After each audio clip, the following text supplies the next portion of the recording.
Monsieur le Président, Mesdames et Messieurs les chefs d'État, de gouvernement et de délégation, Mesdames et Messieurs, c'est avec un immense honneur que je me tiens devant vous aujourd'hui à cette tribune emblématique des Nations Unies au nom de son Excellence, le Président Patrice Talon, Président de la République du Bénin. Permettez-moi, à l'entame de ce propos, de réaffirmer l'attachement indéfectible du peuple béninois à la démocratie, à la stabilité politique et au principe de conquête pacifique du pouvoir. Depuis l'historique Conférence nationale des forces vives de février 1990, le Bénin a choisi le chemin de la démocratie. Et sous le leadership successif de nos anciens présidents et du président Patrice Talon, nous avons su préserver et renforcer nos institutions. Nos forces de défense et de sécurité, avec courage et sens républicain, continuent chaque jour de protéger notre territoire et nos institutions. Toute velléité de déstabilisation, intérieure ou extérieure, sera vaincue. Notre marche vers le développement est désormais irréversible. Monsieur le Président, Mesdames et Messieurs, aujourd'hui, le monde est confronté à des tensions croissantes et l'incertitude devient une constante de notre époque. Nous observons chaque jour un accroissement de la polarisation avec des crises qui, partout, sapent la cohésion mondiale et hypothèquent l'avenir de l'humanité. Que ce soit au Sahel, au Soudan, en Ukraine, en mer de Chine ou au Moyen-Orient, les conflits qui surgissent mettent en péril la paix et la stabilité mondiale. Cette tension n'apporte que souffrance et désolation, provoquant des vagues de pauvreté qui touchent les économies les plus fragiles et aggravent la vulnérabilité des populations. Bien que l'Afrique soit souvent éloignée de l'origine de ces crises, elle n'en demeure pas moins profondément affectée.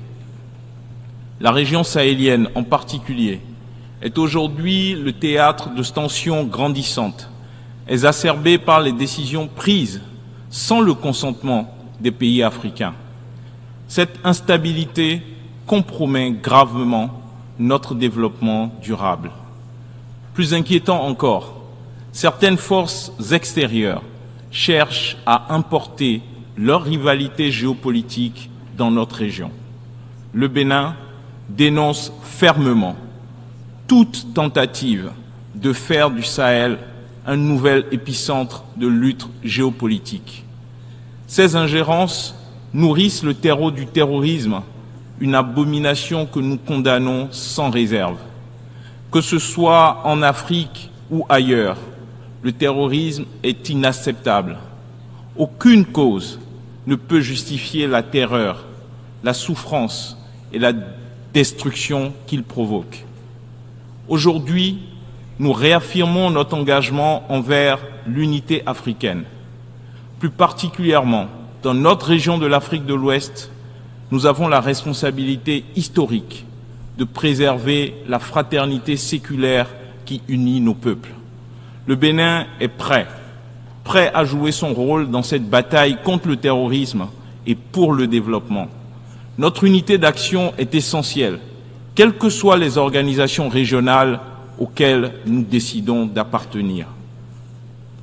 C'est également l'occasion pour nous de réaffirmer notre attachement à la non-violence. Et c'est au nom de cet attachement à la non-violence que nous avons condamné la guerre en Ukraine. C'est au nom de cet attachement à la non-violence que nous avons condamné les attaques terroristes du 7 octobre 2023, ainsi que l'escalade de violence qui s'en est suivie au Moyen-Orient. Et nous condamnons de la même manière toutes les violences qui endeuillent chaque jour nos frères, nos pays frères du Sahel.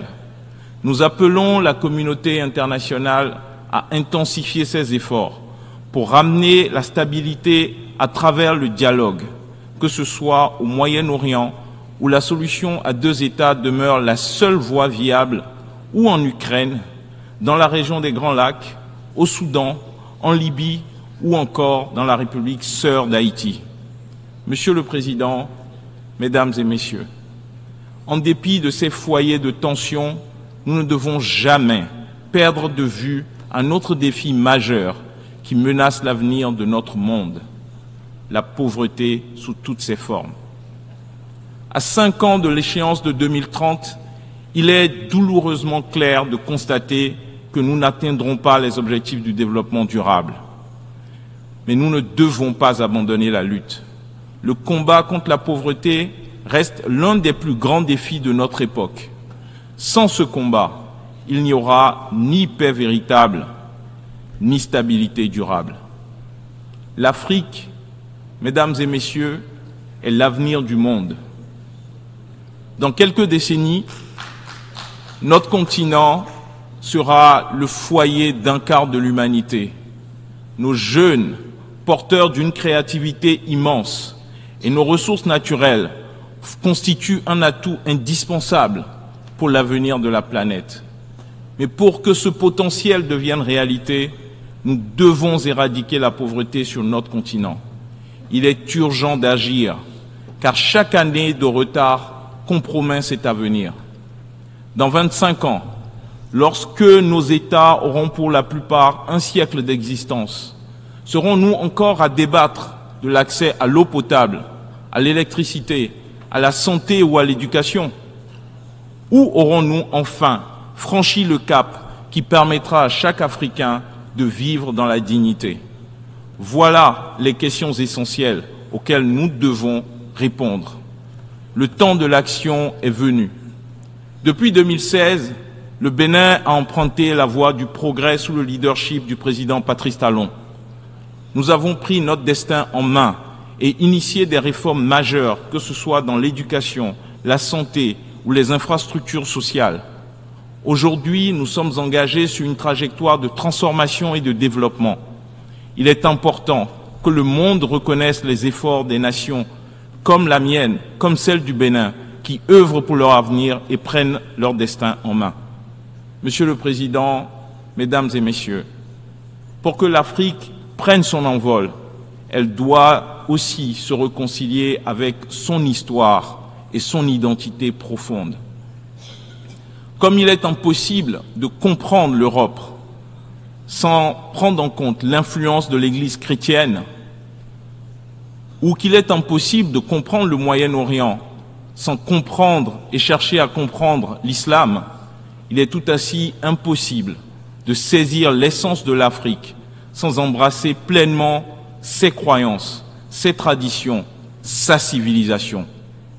C'est dans cet esprit que le Bénin, terre-mère de la culture vaudou, a pris l'initiative de corriger les perceptions négatives sur cette culture, notre culture. Nous voulons révéler au monde la richesse de notre civilisation. En connaissant et en respectant notre histoire, nos croyances et notre culture, le monde pourra comprendre qui nous sommes et pourquoi l'Afrique est essentielle à l'équilibre et au développement global. Mais le respect de l'Afrique ne s'arrête pas à la reconnaissance de son passé. Il passe également par un panafricanisme moderne, tourné vers l'action. Un panafricanisme engagé dans la réduction de la pauvreté, dans la construction d'un continent prospère. Un panafricanisme qui va au-delà des mots et qui passe à l'action. Ce panafricanisme doit se traduire par des actions concrètes. Comment pouvons-nous prôner l'unité africaine quand il est aujourd'hui plus facile pour un Européen de voyager à travers le continent africain que pour un Africain lui-même? Le Bénin a fait un choix audacieux, courageux, panafricain, en supprimant dès 2017 les visas pour tous les ressortissants africains. Ce geste n'est pas simplement symbolique, il reflète notre engagement à bâtir une Afrique où chaque Africain puisse se sentir chez lui, partout sur le continent. Monsieur le Président, Mesdames et Messieurs, plus que jamais, le respect de l'Afrique passe aussi par la reconnaissance de ses enfants dispersés à travers le monde. nos frères et sœurs de la diaspora, déracinés de force lors des heures sombres de la traite transatlantique, doivent retrouver leur place au sein de la communauté africaine. Il est temps de guérir ces blessures, de recréer ce lien sacré avec ceux qui, bien que physiquement éloignés, portent l'Afrique dans leur cœur. Les Afro-descendants ne sont pas de simples membres éloignés de notre famille. Ils sont nos enfants, ils sont nos frères, elles sont nos sœurs. Ils incarnent une part essentielle de notre identité collective. En reconnaissant leur droit au retour, nous leur disons « Vous n'avez jamais cessé d'appartenir à cette terre. L'Afrique est votre foyer et nous vous attendons les bras grands ouverts. » 2024 marque la fin de la première décennie internationale des personnes d'origine africaine. À cette occasion, le Bénin a pris une mesure historique en adoptant à l'unanimité à l'Assemblée nationale une loi qui accorde la nationalité béninoise à tous les afrodescendants qui le souhaitent. Cet acte est bien plus qu'un simple geste symbolique.